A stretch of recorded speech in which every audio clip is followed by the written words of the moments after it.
It's great to see you all. Thanks so much for being on here. I want to start with founders' stories and why they're important. And Nell, I'm going to start with you and what led you to founding Hill House Home? What's your founder story? Great. Well, first of all, thank you so much for having me. Very excited to be here. So I'm the founder and CEO of Hill House Home. We are a direct-to-consumer lifestyle brand based in New York City. We've been around about 4 or 5 years. And my founder story is that I came kind of straight out of university and went into finance. I worked in sales and trading.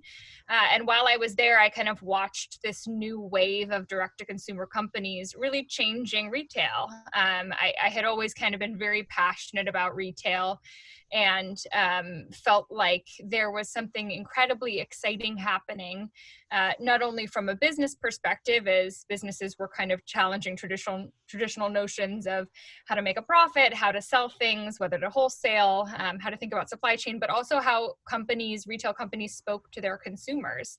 I think we've seen more than ever in the last 6 months that companies are no longer kind of Switzerland. They're having these real, authentic conversations with their customers, and I couldn't stop thinking about that. So I left finance, went to business school with the idea for Hill House Home, and incubated the idea for 2 years there, and then launched right after graduation. And it's been great. We sell everything from dresses and hair accessories to bedding and pillows and towels. So kind of a holistic lifestyle brand. And our most kind of our hero product is called the nap dress, which is a dress that you can wear all day long on your Zoom calls and out to dinner and to bed. So that's our hero product. And I've had a really fun time building the company.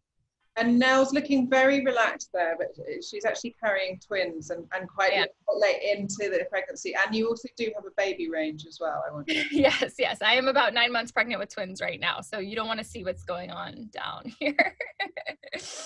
Now, and Fernanda, you've had an extraordinary career, and you're a founder. You've been in the corporate life. You're also an investor. Why was founding We Global an important decision for you? Well, I think that the decision to really launch We Global was accelerated by the pandemic. I'm a serial entrepreneur and a former senior corporate executive. And I really felt there was a complete lack of global female leadership. And at this point in the world, with what's going on with the pandemic, I thought it was really urgent that a shift be made in order to support female entrepreneurs, because I felt the ecosystem was completely broken. And as an entrepreneur myself, I've experienced the pain points directly. And I hate inefficiency, and I really felt that the way to go forward was to create a new path for women to really develop, build, and scale their businesses so that they can be successful. And the current system, I think everyone knows the statistics, 40% of all founders are female, only 3% get funded by VCs, even though the statistics show that female founders deliver a much higher ROI. So we're a good investment, but we're just not getting what we need. And the big drop-off that exists is that, women need to deliver certain metrics in order to get funded. Getting those metrics is hard. Getting traction is hard. To really establish product market fit, to getting customers, to generating over $1 million a year in revenue, to proving yourself as having founder DNA, all of those things, there's a high bar, and women haven't had the luxury of that support over the years, and have really, those of us that have been out there doing it, have really had to learn by putting their feet in the fire. And I really wanted to create a more sustainable path forward for women, so we can do it globally at greater numbers. And that number, that 3% number, I think is something like 0.3% for women of color. And we haven't seen that number change. And Fernanda, what's the impact been following the pandemic? We know that a lot of women have been forced out of the workforce. What's the impact been on sort of small businesses and female founders? Yeah, I mean, I was actually shocked to learn recently that 40% of all US businesses are run by women, but it only represents less than 4% of total revenue in the United States. And that most business owners who are women are generating about $100,000 a year. And if you can get them to $250,000 a year, it's really a game changer for women. Now, if you think about what's happened to the economy, those women who are, making it with 100K are really struggling. And those women need to be supported also. And we need to have a real system in place to really assist women to really evolve their businesses so that they can be competitive in some of the most difficult of circumstances that we're experiencing now. And you add to that a lot of women are now home, managing their businesses, taking care of their children, feeding their families, all while they're on Zooms. I mean, it's really the perfect storm. It's awful. It really is. And Nisa, hi, it's great to see you. Hi, I'd love you just to share a bit about your background, and also why are telling founder stories so important, and especially important for women and minorities? Absolutely. So I just wanted to say that the number is actually 2.7%. I wanted to thank Fernanda for citing all the statistics from my book. And I am proud to be on her advisory board. So so my background is started out as a corporate and securities attorney. I then went into media. I worked at what is now IAC, back then was NBC Universal, and was working on and building the Web 2.0, right? Investing in and building out Web 2.0. I also then was at AOL Time Warner around the time of the merger, and was involved in a lot of film and television. But it wasn't until, I would say, 2010 that I started a company with a female co-founder and really became aware of the discrepancies in the workplace through being in venture capital. So now I've been in venture capital for the past 10 years. I've been with multiple funds. And I really felt, I was writing for Forbes, and every time I would write a story about a female founder, I would get these messages from men just saying, you must be promoting your own portfolio. This woman didn't actually do that. I could back it up, and all this stuff. And, I never write about my own investments. So I decided I was going to write this book and put all the stories together, and that way I wouldn't have to hear the backlash. And so I felt that it was so important to talk to a variety of different women in new technologies. I had been investing in tech for 10 years, and I felt that very passionately about the future. I didn't want to repeat the mistakes that had already been made in tech and finance, for instance. So I wanted, number one, to highlight these women's stories for other female founders and younger women who are coming up, so that if you see it, you can be it. I wanted to tell their stories of struggle, but most importantly, I wanted to make the business case for investing in women as an asset class, because they are undervalued, undershopped, and I included a lot of data about how they over-deliver. So a lot of what was said on the last panel about AI and the importance of data, the data's been out there for a long time. And there have been so many different initiatives to promote female founders, but yet the number never moves off beyond 3%. And I really wanted to highlight these systemic issues involved in that. And I did that through telling the stories of these female founders, how they're building new technology. And thanks, Lisa. What's the book called? WTF is Happening? Women Tech Founders on the Rise. And if you can share that link in the chat, that would be great.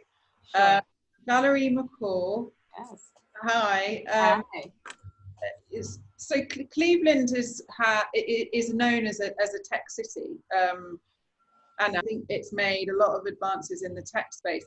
how does sharing founder stories and entrepreneurship impact a city's economic development? I think it would be interesting just to understand why entrepreneurship is so good at a city level. Right. First of all, I just want to say thank you for having me today, and it's great being a part of this and just having the ability as women to share and hear other women's stories. My background just a little bit is I've been in government, I always say since I was 2. I was the youngest city clerk in the history of the city of Cleveland, and I've been with our mayor, who's the longest serving mayor in the history of Cleveland since he became mayor. And so I've had an opportunity to be on the front end, sometimes in the middle, and as always, like a lot of women, behind the scenes, but pushing. And if you look at the development and the renaissance of the city of Cleveland, whether it's economic development or political or socioeconomic. And I think that to your question about why it's important to have these founder stories, I think that if we're not talking about what women are doing, to be honest with you, and making it in the forefront of the discussion and not as a footnote at the end of the conversation, then I think we're doing a disservice.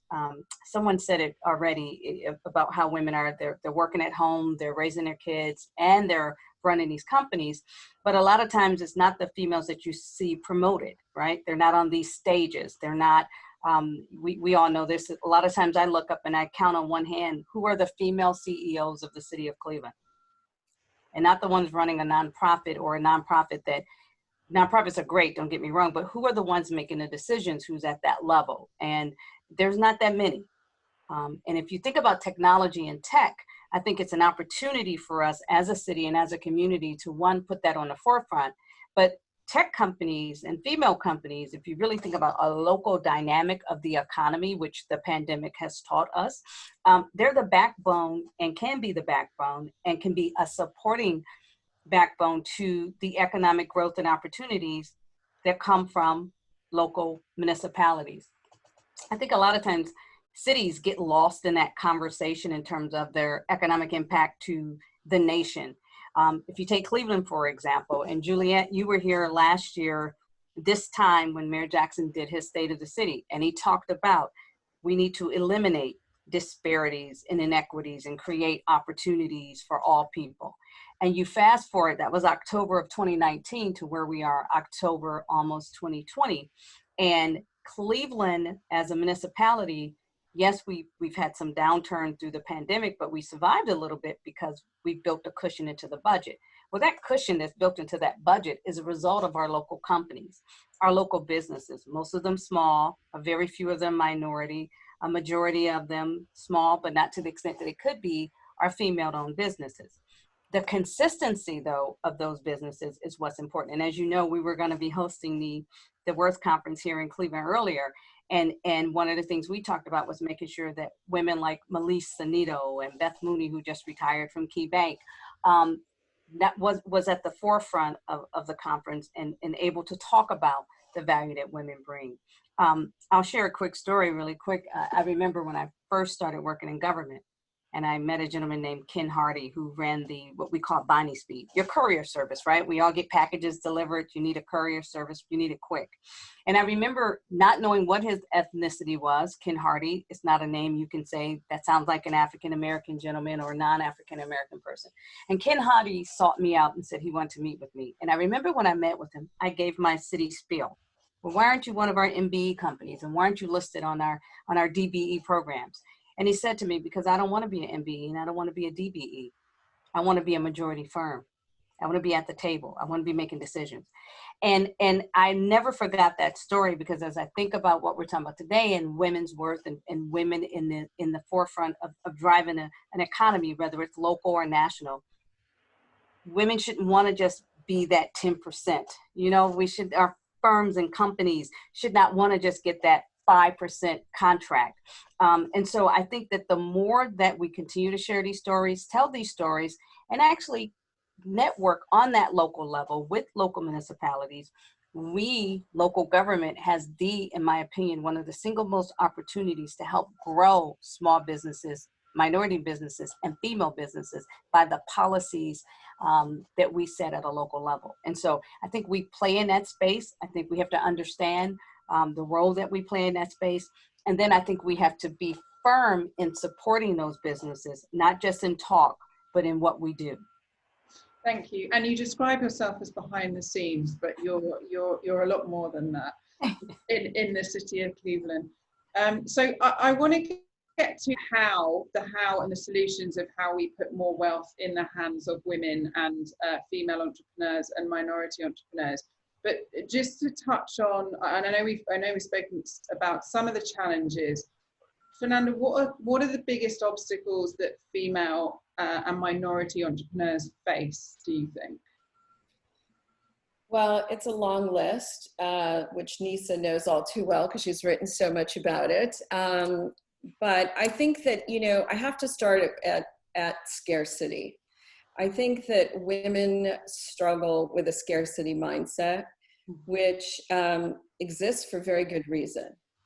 And I honestly believe that so much focus is spent talking about what we have not been able to achieve, and not enough energy is spent talking about what we're going to do about it to constructively address the problem.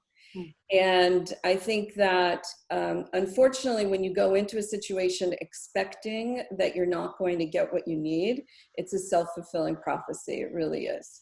So, which is why sometimes I think for myself personally, everything I've done, I literally have done out of passion without any clue how I was originally going to get it off the ground. And in some ways, it's a blessing because I didn't know what I was up against. And for those founders who have really attained success and really did it off the beaten path, they will talk about that. And I think there is something to that because you don't know what you're up against. You don't know that the likelihood you're going to get funded is, next to nil. Otherwise, why would you do it? So I think that we need to really start to come from a place of construction and deconstruct the ecosystem that currently exists and what the root issues are. There's too much emphasis spent around, personally, I believe, around raising capital and not enough emphasis spent on developing a kick-ass business and really being focused on customer. Customer, I always say, the customer is queen. And you really have to be very focused on how do you really deliver for your customer, reverse engineer your success. Presume that your project is done, that your product is done, your service. How are you going to sell it? Are people going to respond to the pricing, to your delivery system, all while it's still on paper and pen and you haven't invested any of your money? And spend a lot of time out there talking to people who would be your future customers and getting input, as opposed to waiting until you've invested a lot of time and money into building out an MVP and then you realize you're out of cash. And it's difficult to get traction, and then you have to kind of pivot. And I think women have all been there. But having a really strong network of advisors is critical. Having good mentors is critical. Pursuing alternative sources of funding is really critical. And and most importantly, creating partnerships with the enterprise or whoever your end customer is early on is really critical. Getting feedback on your ideas is important.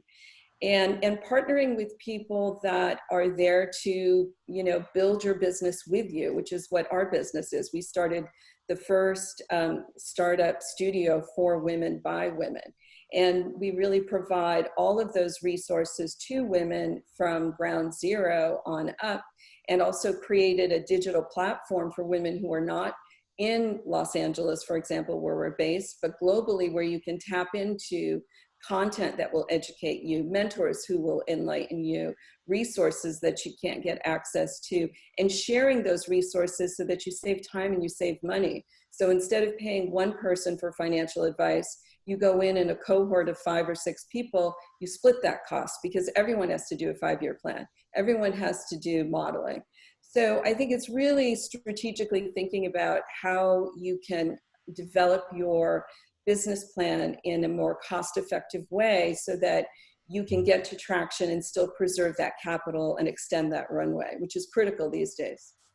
And talking about kick-ass businesses and being completely focused on your customer. Now, I feel like you have your mindset and the approach that you you've taken to things like investment has been, you've kind of gone against the odds of some of the pressures that other founders get. Just share a bit about how you've approached building out the business, because you have really bootstrapped it, and I'm so impressed with just like the way that you've approached the sort of scaling of it, and also how you pivoted. So share that. Well, I mean, I personally believe that you have to start first and foremost with your team, and you need to build an army of women. And that's what I've done. I mean, I'm blessed to have incredible women on our advisory board, including you, Juliet, and Nisa, and, you know, over 30 other women who have come together in less than 3 months, because they really believe that female founders really need to drive wealth creation, because with wealth creation comes power, with power comes leadership. And, you know, sometimes money is a dirty word, but it's really not. You really need it. It's the gas in the tank. So how do you get that so that you have more women in political office? You have more women who are CEOs. You have more women who are really driving the decisions of our planet. And I personally believe the entrepreneurial track is the fastest track to that, even though it's wrought with difficulties, as everyone knows. But I really believe that the first thing is to really create a tribe of people around you who believe in your mission, who believe in you, and to really delegate as much as you can and to leverage the resources of your group. And I don't care if your group is your sister or your brother or your best friend, you start somewhere and you go from there, and really do a ton of research and really look at what the root problem is and address the root problem, not the symptoms, which, you know, I think the symptom is there's not enough money, but look at the success of VCs. You know, 75% of all their investments fail, at least. Nisa, I'm probably wrong, please correct me. But it's a lot. And if you think about that, who wants to invest when 75% of the likelihood is you're going to lose your money? So money doesn't solve everything, but, you know, creating a profitable business that creates a lot of revenue, creates businesses and employment for a lot of people, those are all solid metrics that people can get around, that private equity, you know, obviously values. So I think we need to relook at how we've been approaching the ecosystem. And Nell, you've taken a similar approach at Hill House Home. Yes. Share a bit about how you've approached this, because you've also bootstrapped the business, and you know, being critically focused on your customer. Yeah, definitely. So, I mean, when we launched the business in 2016, I think the kind of culture was very much around how much money you were raising. And that was actually a metric of success, right? When you see all these Forbes articles about the kind of girl boss era, it was they have raised this much, as opposed to they're profitable or any other kind of business metric that would be more traditional. And I think that we thought really carefully about the long-term vision for the brand, and it was really focused on profitability, A, which, you know, shouldn't be such a novel thing, and B, it was focused on creating a financially sustainable company and creating value for not only our customers but for our employees. So I think that I definitely got a way more pushback on that in 2016 than I do now. I think now definitely people are seeing the value of building a financially sustainable company. But, you know, thank God we stuck with our guns and kind of kept our blinders on, because that's how we've gotten through the last 6 months. And for me, the decision was so much about being an inexperienced, young, naive founder and saying, all right, how am I going to get to sleep at night? It's going to be if I know that my customer acquisition costs are not larger than my first order value minus my profit margin. So I think that for me, it was almost such a simple decision because we were bootstrapping. I would not have been able to sleep at night if I had known the business was like just pouring money down the drain. And I think that the kind of pervasive idea at that point in 2016 in the New York City startup D2C community was very much focused on founders thinking I'm going to be one of the million unicorns, as opposed to saying, look, there are actually a lot of great outcomes if I take a little bit of a longer term approach. And so we did that. And so we bootstrapped with a very small friends and family round in 2016. And then we took our first kind of formal outside investment round just about a year ago. And we did that once we had been profitable. once we had really proven traction, and I'm so grateful we did. It gave us a lot of time to really sit with the customer, quite literally sometimes, and figure out what she wants from us. I think if we had taken VC investment or any sort of like kind of formal investment at the start, I would be sitting here as a direct-to-consumer bedding company, and my hero product that I sell 50% of, that makes up 50% of my business, I would never have created, because some of the best things that have happened to our business have come from me on Instagram DM at 3 a.m. with another mom who's up pumping for her baby, and we're like, I need this too. So it's definitely worked out. But I would say in 2016, thank God, it wasn't easy to kind of put away those thoughts. Right. And Lisa, how much of this is about is about changing mindset? So in driving wealth to female founders, how much of this is about changing mindset of the VC community? Well, a lot of what's been discussed already really highlights the systemic issues and also just generally the bull market. People were looking at metrics of how much was raised or how much projected revenue as opposed to profitability, because the system enabled that and rewarded it. And so, of course, you're going to have investors that are focused on that. And of course, if you look at early stage venture, it's the best performing asset class out there. So I would say it's still a good asset class to be a part of. The venture community hasn't disrupted itself as much as it's funded the disruption of other industries, but that's actually changing right now. And there's something called angelless rolling funds, of which I actually have one. And that allows more participation at lower minimums and lower lockups for people to get involved in projects that they want to back. And it's not crowdfunding. This is about actual participation or democratization of access to these types of things. And so that product was launched in an effort to encourage more diversity in the ecosystem. There are only probably 7% females in decision-making roles in venture firms. So as a result, and because it is private equity, a lot of the sourcing comes from your network. So even if you're not one of the 80 or so gender lens funds out there, you still know a lot of women, you're still going to get the deal flow coming to you. And that's the way the system works. As far as bias, yes, as I wrote about, there are questions that I've asked of female founders that are a lot different than male founders. And there's pattern matching. So if you've invested in the Uber of X before and made money, you're going to look for the same person to do that business and fund that person. And, you know, if you're looking at somebody who is different than that profile, well, you know, you might get asked questions like, well, how are you going to manage for your losses instead of how much projected revenue do you have? So I think because the questions being asked of women by investors are different, they lead to different outcomes as well in the funding picture.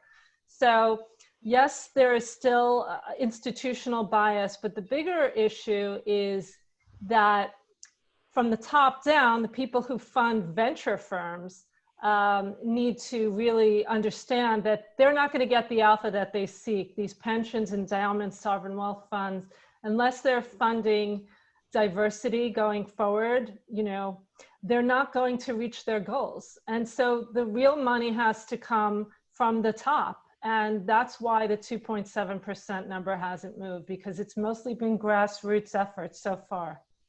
Yeah, so in the first, I'm gutted we need to wrap this conversation up, but in the last minute or so, I'd love to ask you all what steps can we all take to build effective systems that fuel entrepreneurship, whether it's from the enterprise, whether it's from founder, whether it's from cities. Valerie, why don't you start, and 30 seconds. Sure. I think from a city perspective, we have to be more embracing. And I think we have to make sure that the tools we control on a local level for funding opportunities are diverse from the get-go, and then stick to that and be supportive of those founders that may not be your traditional male businesses. Thank you. Now?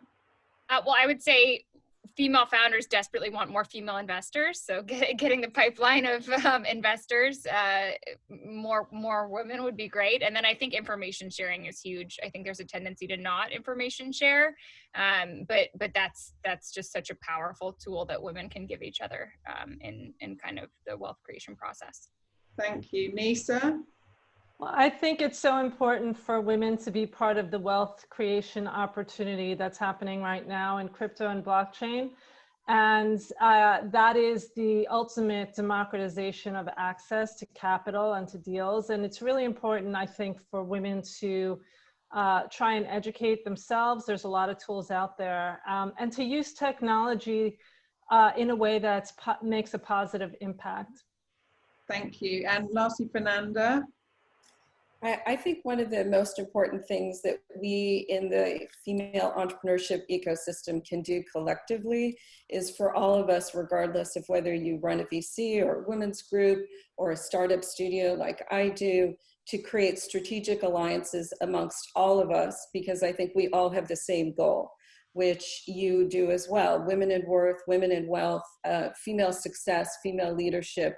We can all individually go at it, and it's going to be a drop in the bucket. Collectively, if we join forces and really agreed upon a single goal, then I think we could deal with some of the institutional investor issues that exist so that our sector would really, truly prosper. I'm gutted we've got this could go on for ages, and I think this is going to be the first of many conversations and content that we cover in this area. But I just wanted to say, Nisa, Fernanda, Nell, and Val, thank you so much for coming on today, and thanks for all your support. You're all kick-ass business women and boss ladies, so thank you. Thank you. It's great to be here. Thank you so much. Thank you. Bye.